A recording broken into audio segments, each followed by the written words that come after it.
You are Locked On Trojans Postcast, part of Locked On Sports Los Angeles on the Locked On Podcast Network. Your team every day.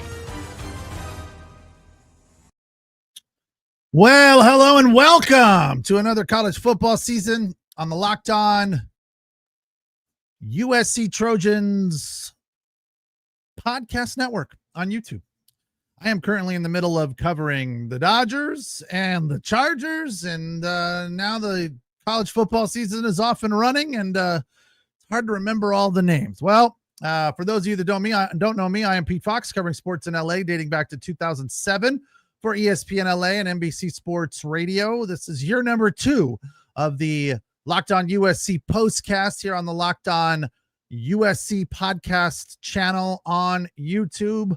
We come on right after the game and give you 15-20 minutes of instant reaction. But the rest of the time, Monday through Friday, this time of year, you everydayers, check out the Locked On Daily USC Post podcast right here on the Locked On USC YouTube channel. Get all the inside information that you want. Today's episode of the Locked On Trojans Postcast is brought to you by Game Time. This is a great place to find tickets at a bargain. Download the Game Time app, create an account, and use the code LOCKEDONCOLLEGE, and you'll get $20 off your first purchase. Game Time. It is definitely a beneficial app to have on your phone. Today, it was beneficial for you to be a Trojans fan, and the Missouri State Bears fans. I don't know that they had any surprise or confidence that it would end different than this. But, you know, I look at these type of games, especially at the start of the season, and say, well, they better come out and rout them. They better come in here and blow them out, especially at the Coliseum, because there have been times when they haven't. And I'm not saying they've lost a lot of these games, but there have been times when they've come away from them and we're kind of like, that wasn't great. And today, we're not feeling that way. Today, it's all good, right? Everything is confident, looking up. This is a game where you're like, just everyone's stretching their legs. It was like a practice game, a preseason game, whatever you want. The score is kind of irrelevant, 73-13. But these, massive victories like this, 60 points, are what you need this time of year when you're a team that is being completely marginalized and underappreciated, underrespected. This Trojan team has something to prove, and I'm not saying this is going to cause them to gain a ton of respect from beating the Missouri State Bears by 60, but the fact is that it's what they should have done, and it's what they did, and that's all you can ask for. 9 different Trojans with touchdowns. The offense was humming and clicking in the first half. I was very pleased with what I saw from Jayden Maiava early, especially the very first play of the game. Stood in the pocket, had pressure on both sides, rolled out to the right, and this is the first offensive play of the game for the Trojans, to be specific. He had pressure, he rolls out, and off balance finds Makai Lemon, and it turned into a 3 or 4 yard gain, which very easily could have been an incomplete pass or a loss of yards, like a big chunk loss of yards. So that was nice to see, and by all accounts, you have to assume that what we see from Jayden Maiava this year will be very different from what we saw last year. Hopefully, anyway. I was not, to be completely honest and fair, I was not a big fan, not a big supporter. I was not a believer that he had what it takes to be the Trojan quarterback. He's one of these guys that has a great arm, a very mobile quarterback, but sometimes the decision-making for me wasn't there. He'd make a great play and then back it up with a dumb play, or miss easy passes, but then make heroic passes. So I think as, the USC quarterback, when you're trying to score a lot of points and you're trying to put up big numbers and make this team respectable, you got to be more consistent, right? You have to have that big play component in your holster, in your arsenal, but you also have to be able to make the easy ones. And I felt like last year at times, look, his record's 3-1 coming into this season as a starter. It wasn't terrible, but there were just too many times where he had opportunities to make things happen and he didn't. So that's what I'm looking for from him. What I've seen so far, no complaints, right? And I know this is not a real opponent that is bringing a ton of competition to the table. We should beat them by this much. But, you could still, they're a football team. They came to play. They're playing hard. You could still look and see it's a game. It wasn't a practice. It was a real game. They had referees there. You can still look and see what you think and, grade it and review it. And what I saw from Jayden Maiava, 15 of 18, 295, 2 touchdowns, all good. So the future is bright. Let's hope it continues the way it went down today. As far as the backup, the freshman from Corona Centennial High School, Husan Longstreet, 9 of 9 for 69 yards and 1 touchdown in the air. The thing that he brought to the Coliseum today and displayed heavily was his run game. He ran it 8 times for 54 yards and 2 touchdowns, including a long of 17. That was interesting, because that's a different element than Jayden Maiava has. Jayden Maiava is about his arm. He's capable of running, but that's not what he is meant to do. That's not their game plan. They have plenty of running backs that can take care of the ball and running the rock down the field. Wayman Jordan, fantastic day. 5 carries, 42 yards, and a touchdown. That series, the first series when they scored, it was lots of play action. And I'm like, you're going to have to run the ball for the play action to work. You can't just run play action all the time. And then it was throw, play action, and then back-to-back runs from Wayman Jordan, busted off a big one, and then backed it up with a touchdown, and that was good to see. Eli Sanders, 5 carries, 33 yards. Excited about him. He also caught a touchdown pass. 1 reception, 73 yards. That was a beautiful little screen pass there. Lake McCree had a big one. 2 catches, 72 yards, and a touchdown. Makai Lemon, always liked Makai Lemon, and I'm glad he came back this year. 7 catches, 90 yards, no touchdowns, along with 26, but without a doubt, in my opinion, will be, along with Jacoby Lane, the top 2 receivers on this team. And I think that's what this Trojan team needed, is fewer great receivers. I know that sounds crazy, but last year there were just too many of them. You couldn't figure out who was the guy and get that guy in any sort of rhythm and any sort of repetition. It was like one day it was this guy that was featured and the next day was this guy that was featured. Now it's going to be Makai Lemon and Jacoby Lane, which is what it should be. And those guys are studs. And it's going to be great for Jayden Maiava to get comfortable with those guys. Having Lake McCree around is also going to be great for him as a safety blanket kind of a guy. A good hands tight end is exactly what every good quarterback wants. But we look up and down this receiving box score. Where Jacoby Lane 3 for 33.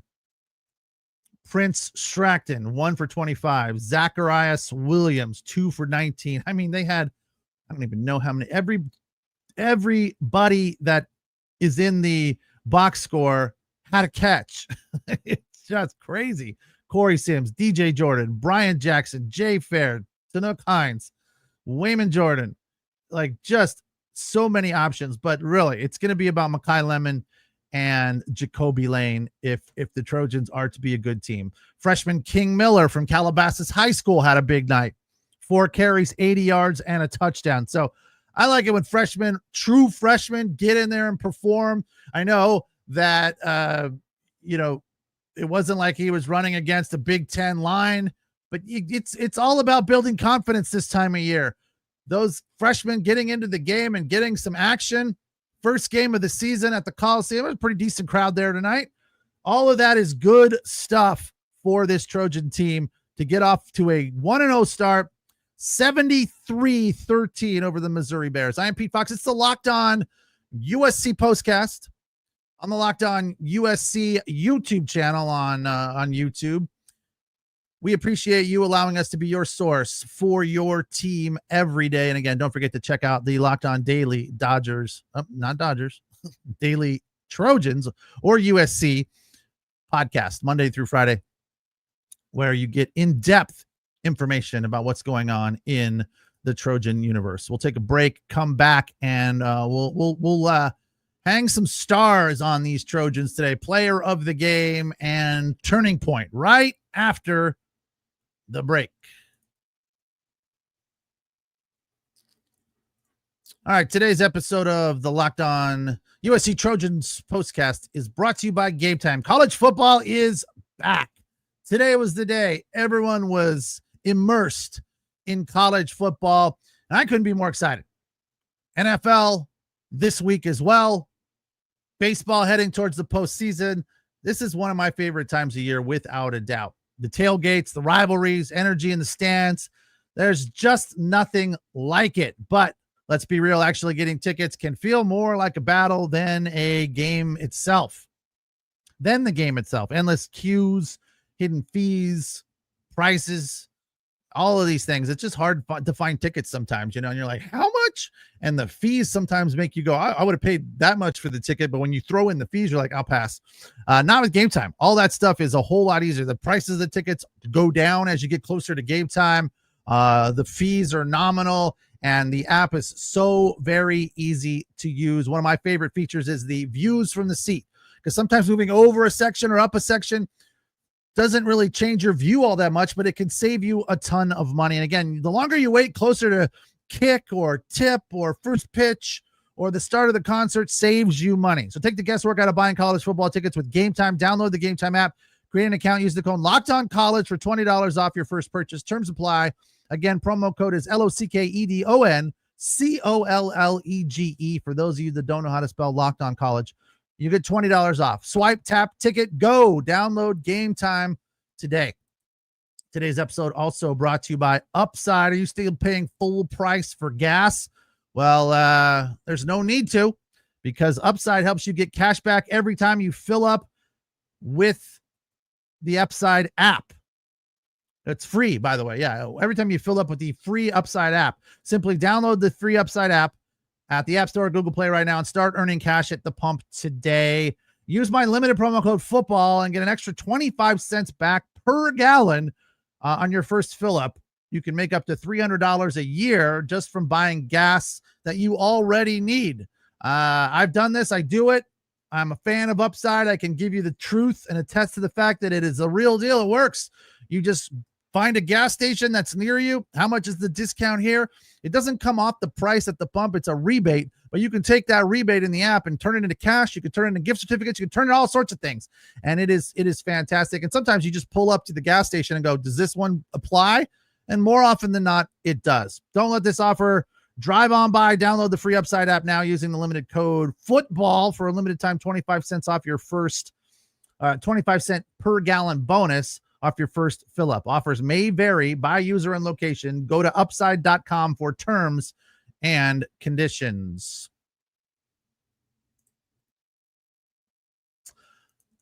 All right, Trojans with a big win. Not surprising big win, but it's comfortable and fun nonetheless. It's exciting. It is a great way to start the season. These blowouts, what you expect when the Trojans take on the Missouri State Bears at the Coliseum. It's one of those things where Missouri gets paid to be there. It's good for their program to see what it's like at the next level.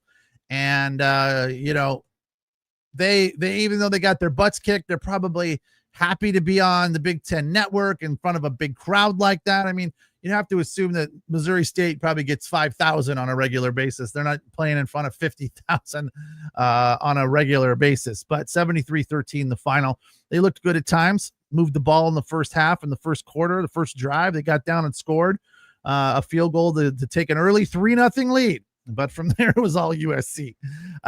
So we look over here at the scoreboard and we look at the box score and we say, who deserves some hardware tonight? This is the Locked On Player of the Game. I'm gonna give it to Jayden Maiava just because I had such a negative opinion about him in the off season, and I'm like, at the end of last season, I was like, they got to find somebody else, right? They got to find somebody in the portal. He's going to go somewhere in the portal, right? He knows that this is not a good fit for him. This guy cannot be the quarterback next year. Well, he is, and we're in, and here we go. So off to a good start. Again, 15 of 18, 295 yards in the air, 2 touchdowns in the air. He also ran for one. 9 total yards and a touchdown. So 3 touchdowns on the day for Jayden Maiava, not to be outdone by his backup, true freshman Husan Longstreet out of Corona Centennial. He had 3 touchdowns as well, 2 on the ground and 1 in the air. So from a quarterback position today, the Trojans were shining bright. Time to reveal where the game was won or lost. It's the turning point. Yeah, the turning point was the first drive when the Trojans held the Bears to a field goal and then turned right around and drove right down the field. It was over at that point, right? That's where it all turned in favor of the Trojans, and Wayman Jordan pounded that ball in from 5 yards out after a nice run to set up that touchdown to make it 7-3. Then it was 14-3. Yeah, this was a fantastic play. This run from Brian Jackson. They had so many exciting, big, explosive plays tonight. I think that's the best thing. Like, just lots of explosive plays. Mekhi Lemon looked good. Lake McCree looked good. The defense looked good. It's sacks all over the place. A pick 6 from Bishop Fitzgerald. That was awesome. Took it to the house. The second half, when most of the backups were in there, except for some of the defensive guys, how do you say this guy's name? Jayden Abasiri. Jayden Abasiri had 2 sacks early in the second half. It was the 4th of the day for the Trojans. Just lots of defense. I think that's a big part of what's going to make this team successful. D'Anton Lynn, first year last year, so his second year under the helm of the DC for USC is going to be much better for them. And look, in the Big Ten, second year for the Trojans, and last year you could see when they went to play Penn State and Michigan, and when Big Ten football was being played on the other side of things, the Trojans were lost. They were outmanned and just not in their element, because the Trojans do not play Big Ten style football. As to whether they will this year, I guess we'll have to wait and see. I don't even know if that's the game plan, but you have to assume on some level that they have to play in the sandbox that they live in, and that's the Big Ten. So if they're going to be a competitive Big Ten football team, when they match up with tough Big Ten teams like Michigan and Ohio State and all of those teams, they're going to have to play that style of football. So, that's got to be a mentality for Lincoln Riley. You could try to outscore these people, but I don't know that it's going to be possible. These big time teams win games defensively. Did you see that Ohio State game today? 14-7 over Texas. Yeah, not trying to outscore anybody. It's like, let's play tough, hard-nosed defense. Nice sack from Braylon Shelby getting around the edge, his second. So a lot of defense on the defensive line, getting after the quarterback, and I think that's going to be a big part of what is a crucial factor for this Trojan team being successful. Getting after the quarterback, playing some tough defense. They're going to be able to score. They're going to be able to put up offensive numbers. Lincoln Riley also probably has a little bit of a chip on his shoulder this year, because he was not the heralded head coach last year that all the USC fans expected. He was the couple years before that. But last year, Lincoln Riley took some punches. He had a few black guys here and there, and there was a lot of people questioning whether or not he's the right guy for this job. Why did we spend all this money and secure this long-term contract for Lincoln Riley? He's going to have to prove himself. And that's not a bad thing. That's not a bad thing to have a chip on your shoulder with something to prove for him, for the team, for Jayden Maiava. All these guys got to come out with a chip on their shoulder with something to prove that this is still a quality, elite university. I almost said franchise. I guess you could say that now with MIL. But is that NIL, not MIL, NIL. But yeah, this organization, this university, this program has a ton of history and a lot to live up to from the alumni, from all the haters across the United States, right? So that there's always a chip on USC's shoulder, especially when they're unranked. which is, again, not a bad thing. So off to a good start. 73-13 over Missouri State.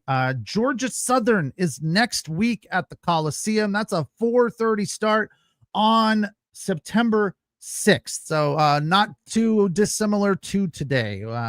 Georgia Southern, 4:30 on the 6th, which is, I think, next Saturday, right? Let's check. Hold on. Let me look at my calendar. Yeah, football, college football is on Saturdays. I think that's all. We've covered just about everything. You know, it was all good today. Trojan fans are pounding their chest. Nothing to be worried about. It's like, yeah, we beat a bad team. We beat a team that's not in our league, not at our level, but hey, it's what you needed to do. And a win is a win is a win. And it's good. It's better to have that as expected than something that was just kind of like, let's turn the page on that and move on. No, lots to build on today. Lots of positivity, lots of excitement. Let's continue with those explosive plays. And, before the competition stiffens, let's build our confidence and start to figure out who this team is. And put together a quality season. The third game of the season. I know that's too far down the road because that's 2 weeks away, but that's the opener in the Big Ten on the road against Purdue. So you keep building confidence against Georgia Southern, then you take it to Indiana and beat up on the Boilermakers. That's the way I see it. Appreciate you guys watching and listening. It's the Locked On USC Postcast, the Locked On USC Trojans Postcast on the Locked On USC YouTube channel. Don't forget to check out the Locked On Daily Trojans podcast on the Locked On USC YouTube channel. I am Pete Fox. Appreciate you allowing us to be your source for your team every day. Back at it tomorrow with Locked On Dodgers Postcast as they wrap up that series against the Arizona Diamondbacks. So we'll be on the Locked On Dodgers YouTube channel tomorrow for the Locked On Dodgers Postcast, breaking that one down. Talk to you then. Enjoy the rest of your night. Take care.